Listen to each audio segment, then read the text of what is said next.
producida por parásitos del género Echinostomas.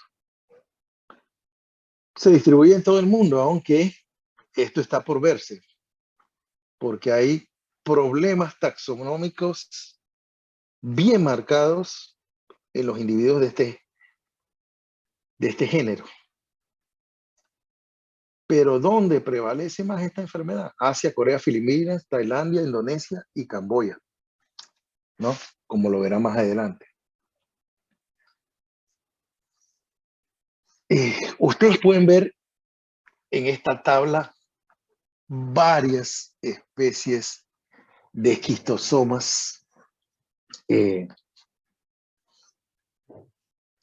descritos, más de esta familia, ¿no?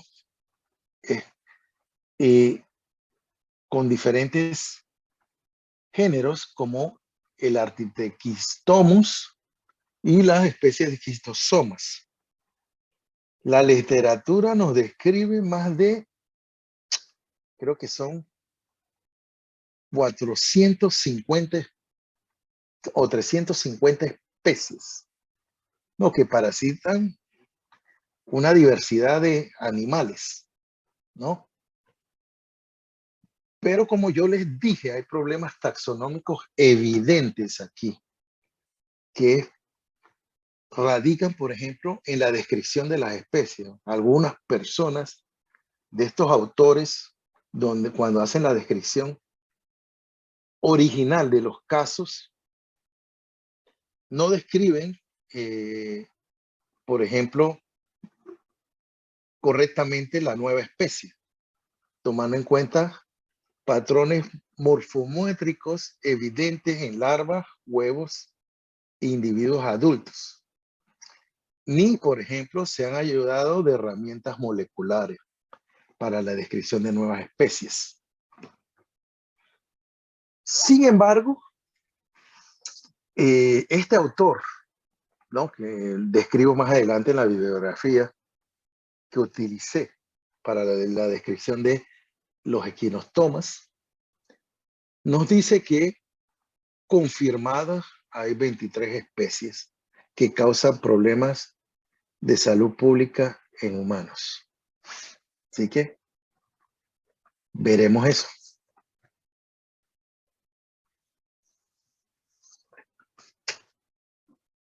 Características morfológicas, y bueno, aquí comienzo con decirles que estos parásitos son hermafroditas, digénicos porque necesitan por lo menos 2 hospederos para completar su ciclo de vida. Hay dentro del grupo 50 géneros y 350 especies, los cuales muchos habitan en el intestino de aves, mamíferos y humanos, aunque también hay descripciones en anfibios y peces. Sí, una de las formas, por ejemplo, de contaminarse con este parásito, Echinostomus, es comiendo sapos, ranas, ¿no? Que es un plato delicioso que ellos les gusta mucho en el continente asiático.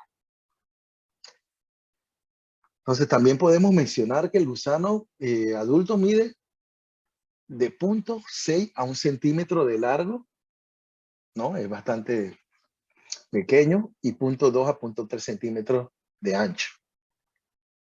Estructura característica de ellos es un collar cefálico, que eso no lo habíamos visto en los otros tremátodos, ¿no? Y que los pueden ver aquí en esta fotografía ultraestructural del parásito. Aquí está el collar cefálico, no lo habíamos visto, por ejemplo, en Heterophis, ni en Metagonimus, ni en los otros tremátomos que hemos visto, por ejemplo, en el laboratorio, los esquistosomas, ¿no?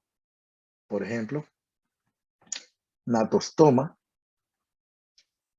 que hemos visto en el laboratorio. Y esto tiene collar cefálico tiene espinas alrededor de la ventosa oral. Que bueno, vamos a regresar a la figura. Si aquí está la ventosa oral de ellos, aquí está el collar cefálico y aquí están las espinas. Ya cuando vean eso, y bueno, ese es un equinostoma. Entonces, el número y arreglo de estas espinas es importante para propósitos taxonómicos. También la taxonomía, la variación varía, el tamaño varía entre especies y también el método de fijación que ellos tienen y el tipo de hospedero definitivo. Estas estructuras, que son los collares cefálicos, pueden estar dispuestas en un círculo o dos círculos. En este caso está en un círculo, ¿no? Y el número de espinos es constante entre las especies. Entonces, puede variar entre especies, pero es constante dentro de especies. Otra característica morfológica, vamos a ver si aquí la vemos, es que la ventosa oral y la ventosa ventral están próximas una de las otras. ¿Qué otra cosa podemos ver allí? Los dos testículos están usualmente en tándem, agrupado uno tras otros, en una ubicación posterior al ovario. Esto lo vemos aquí, ¿no? El ovario y los dos testículos en tándem, uno tras otro. Este es el ovario. El útero se encuentra entre el ciego. Entonces, aquí está el ciego y aquí está el útero.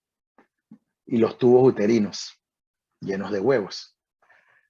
Entonces, eso y el tamaño más el huevo nos ayudan, además de este collar cefálico que es bien típico, nos ayuda entonces a reconocer el individuo como perteneciente a los equinostomas. Aunque los huevos, como verán más adelante, también tienen problemas con otros tremátodos. Entonces aquí tenemos el ciclo de vida, ¿no? Que también está en descripción. Pero, por ejemplo, encontramos el hábitat del adulto es el intestino también, ¿no? Menciona que es el intestino, pero no menciona la localización exacta dentro del intestino en el hombre, ¿no? Allí el hombre expulsa huevos, en este caso, no embrionados, que van a embrionar en un medio ambiente acuático. Recuerden todo el ciclo general que yo les di de tremátodos. En esos huevos, el embrión va a producir, ¿no? Después de la embriogénesis, ¿qué cosa? Un estadio de vida libre que es el miracidio, con, ¿no? Un epitelio ciliado, y esos cilios lo ayudan a sobrevivir en el agua por poco tiempo. Pregunta de examen, ¿cuánto más o menos? ¿Y por qué? Por ejemplo. Bueno, una vez invade, encuentra el miracidio, el hospedero intermediario, en este caso puede ser un caracol. Lo invade y va a producir lo que es esporoquistes, redias de primera y segunda generación, que van a producir cercarias. Estas cercarias, en el caso de equinostomas, pueden invadir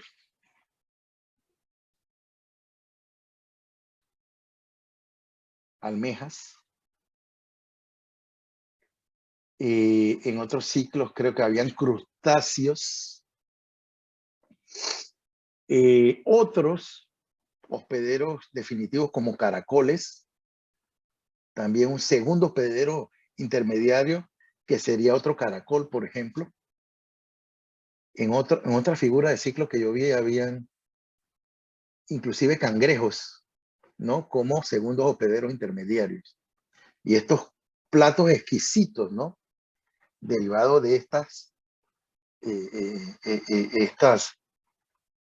fuentes de agua, es entonces comido por el hombre, ¿no? Degustado por el hombre.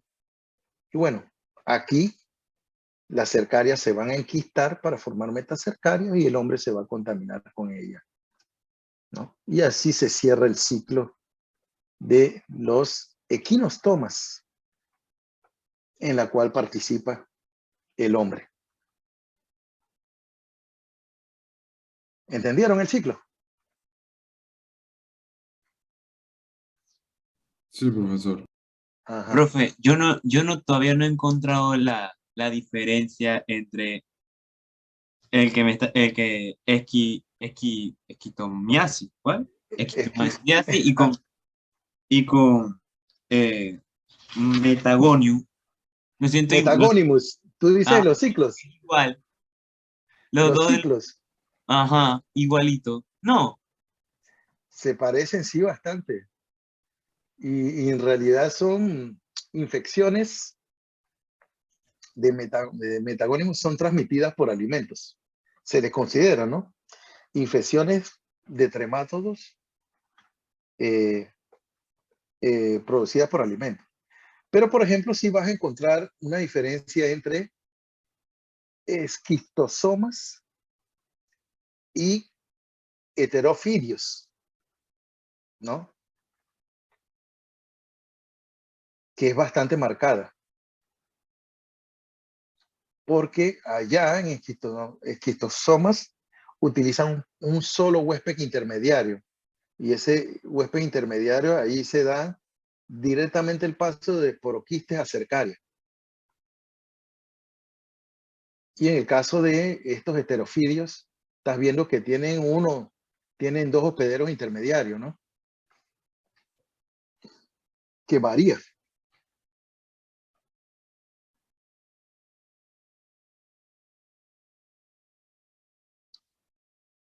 Y bueno, cuando hablamos del ciclo general de tremátodos, dijimos que habían diferencias sutiles. ¿Qué son los hospederos?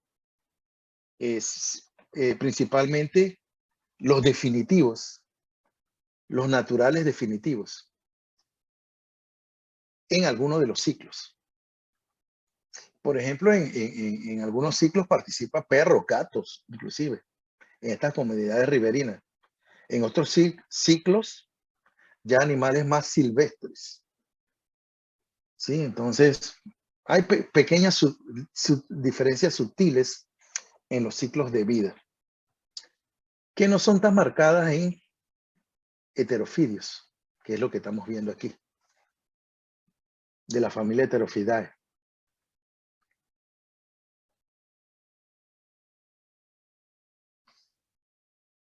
Pero bueno, ya que tomaste como opción medicina, ¿no? Ya tú sabes de que, bueno, me viene un individuo del sudeste o de la región norte de Asia, ¿no? Con estos huevos que pueden ser de un tremátodo, dolor abdominal, y buscas por una endoscopía y encuentras algún individuo adulto, ya puedes relacionar ya puedes decir, ¿no? Después de la búsqueda de los huevos y los adultos, que el individuo tiene un tipo específico, ¿no? Una enfermedad específica. Metagonomiasis o heterofidiasis o estenoquimiasis en el caso de los equinostomos, equinostomiasis, ¿no? Y eso con la ayuda de el diagnóstico clínico, epidemiológico y el diagnóstico de laboratorio, donde se buscan los huevos, ¿no? Y además con la ayuda, por ejemplo, de un laboratorio de referencia en el cual se hacen métodos moleculares que te ayudan a llevar esa especie de tremátodo, digo, ese tremátodo lo ubica en un género y una especie específica. Entonces eso es lo que tienes que tomar en cuenta cuando los ciclos se parecen. Diferencias sutiles y que te vas a ayudar con las características morfológicas de qué. El individuo adulto principalmente, huevos, la presencia en locales específicos dentro del huésped,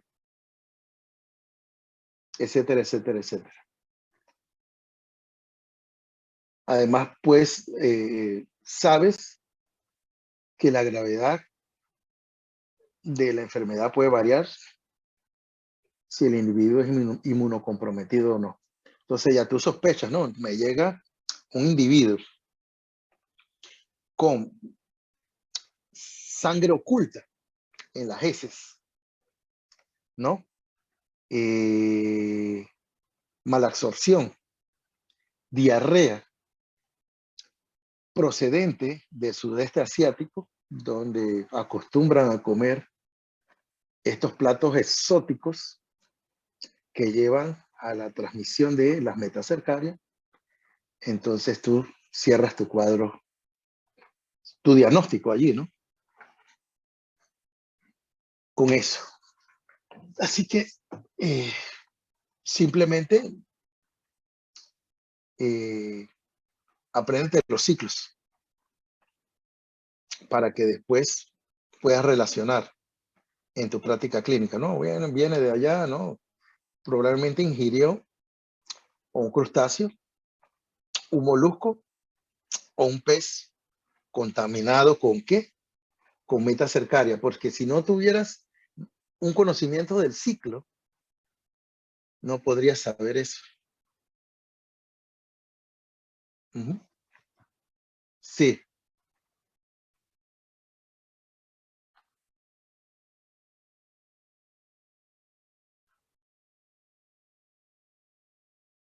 sí. Sí, ajá. Eh, sí, lo que pasa es que, por ejemplo, en las descripciones que yo he encontrado, en algunos de estos parásitos metagónimos te decía, no, él le gusta el intestino delgado específicamente, pero en el caso del equinostoma, solo mencionan intestino, pero no me dicen qué región del intestino específicamente, ¿no?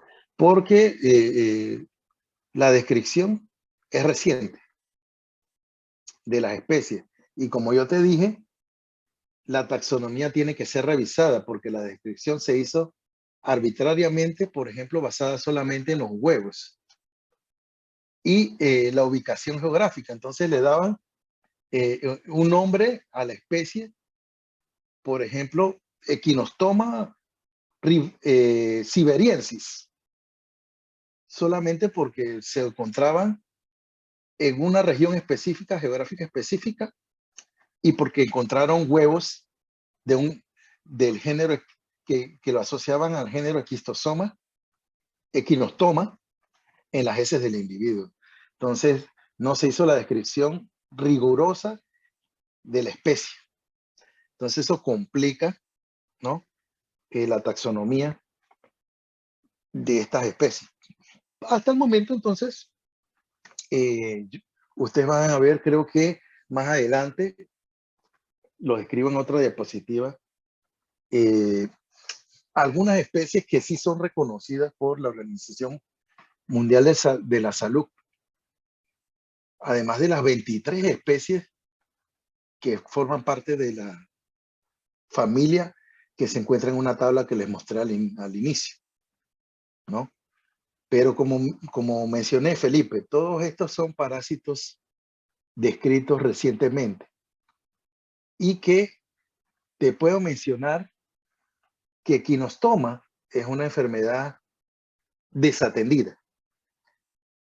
Entonces, poco se sabe sobre ella.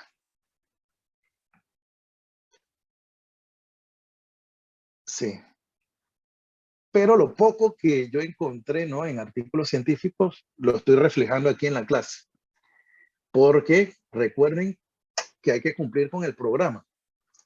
Y el programa dice, ¿no?, de la Columbus, que hay que mencionar la equinostomiasis, ¿no?, como una de las enfermedades causadas por tremátodos y que ustedes tienen que conocer.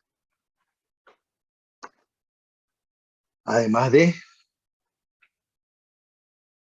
natostomiasis, heterofidiasis, metagonimiasis y las otras que veremos más adelante de los tremátodos.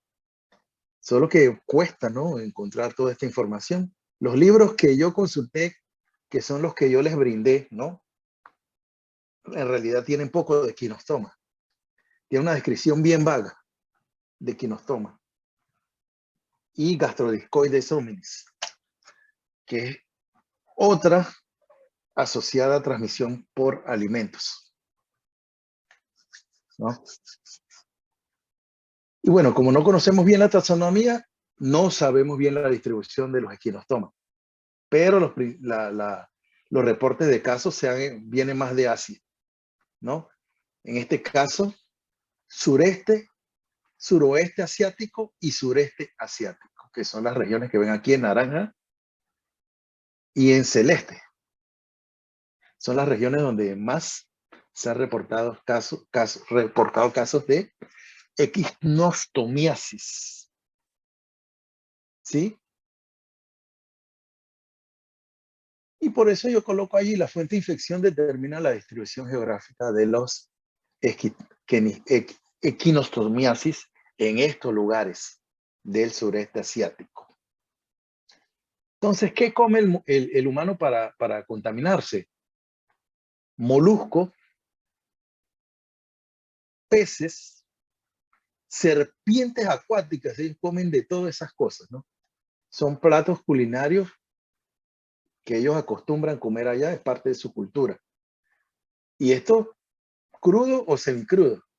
Crustáceos, anfibios, les había dicho de las ranas, de aguas dulces acuícolas o aguas algo salobres, que albergan las metas cercarias en comunidades riberinas, ¿no?, de estas fuentes de aguas. Entonces, ¿qué pasa con la equinostomiasis? En estas áreas tiene un comportamiento bastante focal, ¿no? Microfocos se dan en las comunidades riberinas. Entonces, muchos casos se han reportado en China, India, Indonesia, Corea, Malasia, Filipinas, Rusia, incluso Taiwán y Tailandia, ¿no? Rusia, que mira esta área de Rusia, ¿no?,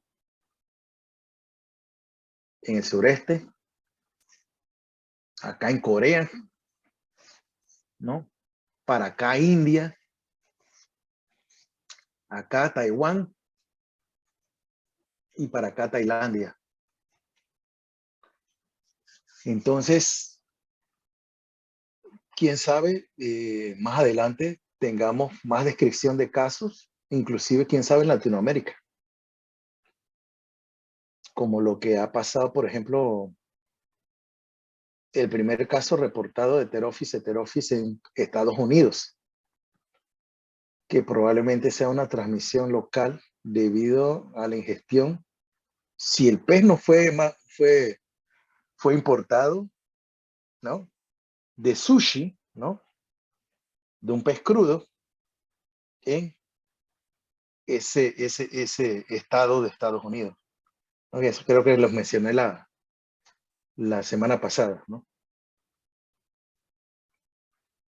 Entonces, quién sabe, veamos aquí en Latinoamérica después el reporte de uno de estos casos de equinostomiasis.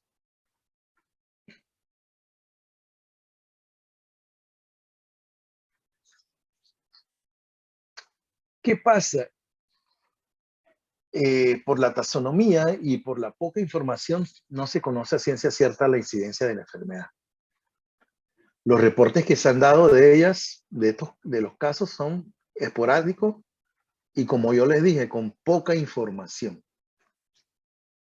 Sin embargo, tenemos algunos reportes de la Organización Mundial de la Salud que mencionan, por ejemplo, que especies como Echinostoma hortensis, hay más de 50.000 casos, ¿no? O 50.000 individuos infectados en las áreas endémicas. En el caso de Echinostocasmus japonicum, hay más o menos unos 500 casos reportados. Equinostomas cinetorchis y equinostomas del género Acanthopharifium, por ejemplo, el Acanthopharifium thiosinensis, se han reportado 1.000 casos de cada uno. No hay casos sobre si esta enfermedad tiene un comportamiento estacional, si se da en invierno, verano específico, ¿no? No se sabe. Entonces se sabe poco de la epidemiología de la enfermedad, de la incidencia de la enfermedad, ¿sí? Pero sí hay zonas riberinas donde las prevalencias alcanzan 70-80% en estos individuos por todas estas cosas que yo dije. ¿Cuáles son las manifestaciones clínicas? Porque ni siquiera encontré una descripción de patogénesis en el caso de los esquistosomas.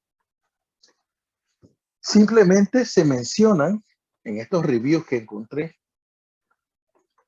que las infecciones con altas cargas parasitarias pueden causar síntomas severos, inclusive mayores que en otros tremátodos. Los síntomas son bastante inespecíficos e incluyen diarrea, pérdida de peso, dolor epigástrico y abdominal y cansancio, ¿no? Va a encontrar también en el hemograma eosinofilia local, anemia, edema y anorexia de los individuos infectados.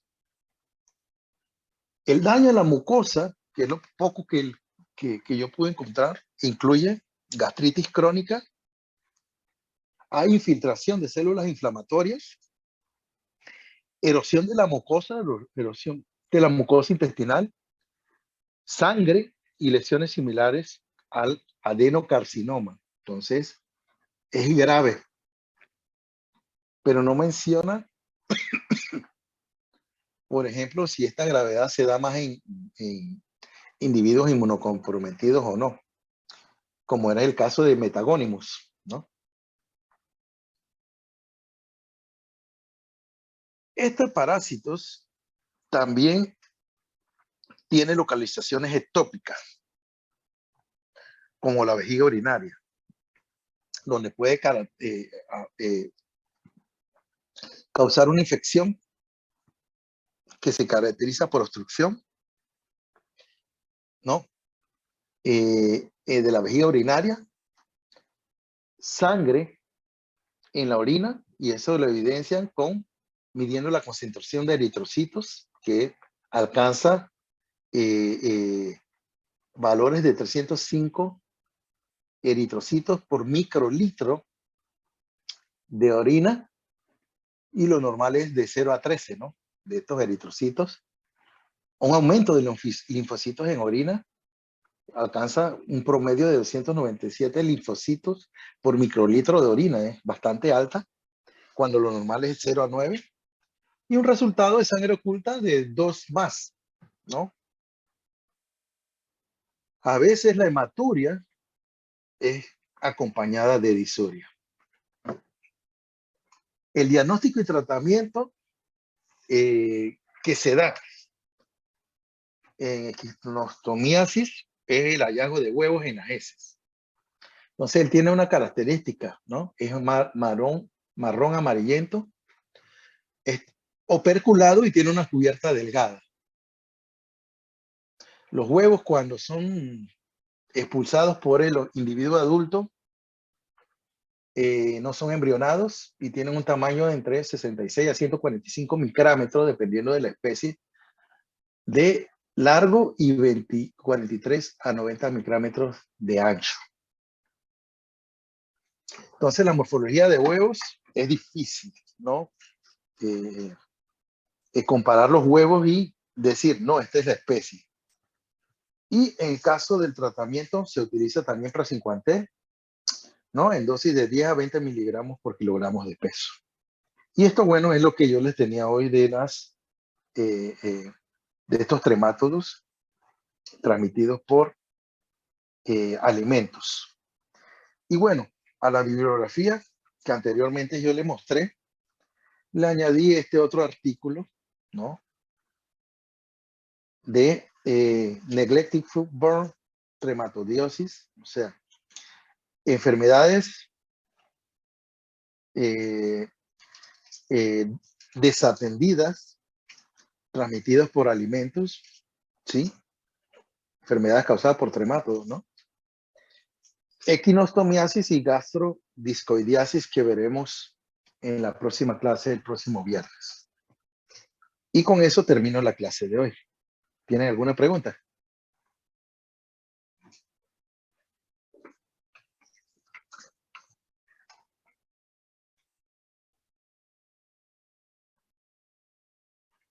¿Jóvenes?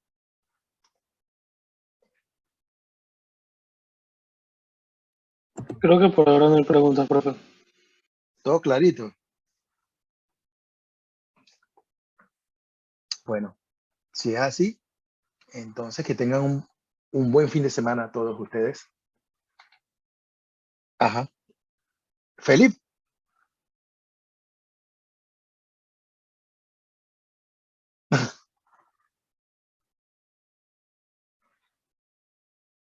La verdad que de todo un poco, ¿no? ¿No? Tú sabes que nosotros tenemos que cubrir todo lo que son conceptos generales de cada grupo de parásitos.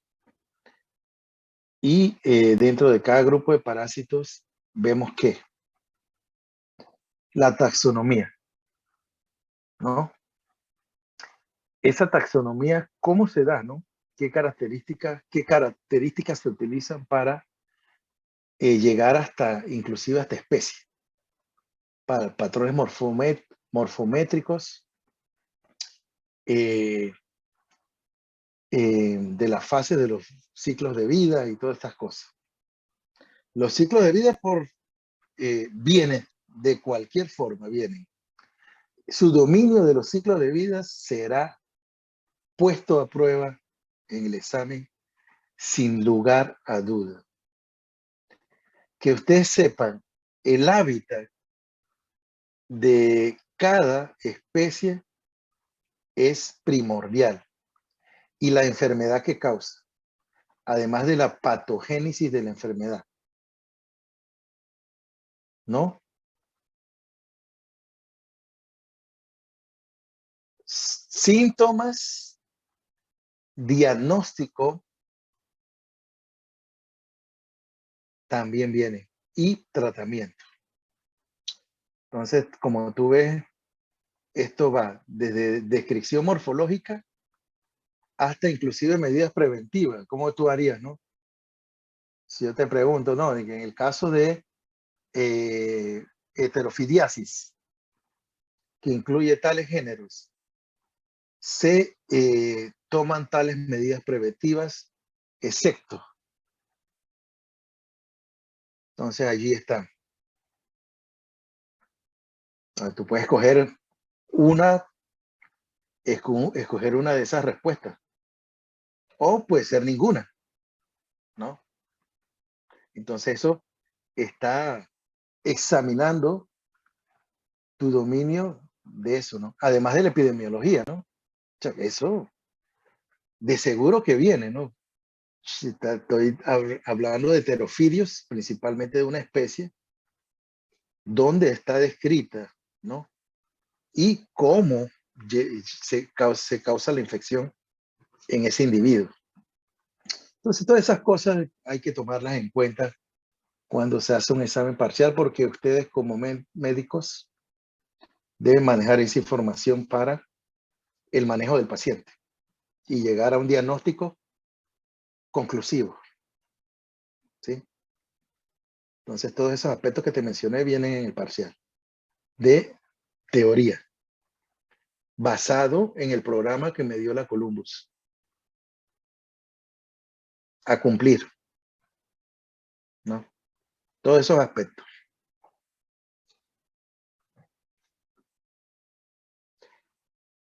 Aunque, por ejemplo, en literatura, en el examen de teórico, yo no voy a ver tantos patrones morfológicos. Voy a ver más especies de tremátodos. ¿Por qué no voy a ver tantos patrones morfológicos? Porque eso va en el examen de laboratorio, ¿no? Allí ustedes van a aprender, están aprendiendo a diferenciar los diferentes estadios de los ciclos de vida, ¿no? En las placas que usted ve en el laboratorio. Además de asociarlo con el hospedero accidental o definitivo que puede ser el humano, dependiendo de la especie de tremato en los casos clínicos. Así que eso va en el laboratorio, ¿no? Casos clínicos no vienen en los exámenes de teoría. Exámenes de teoría viene el programa que me dio la Columbus específicamente, que va desde descripción de la enfermedad, es una zoonosis, es una antroponosis,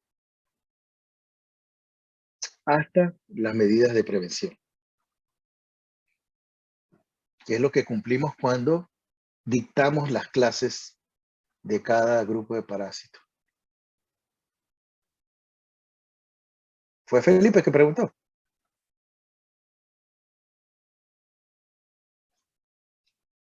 Bueno. Fecha del parcial. Oye, mira que yo estoy analizando el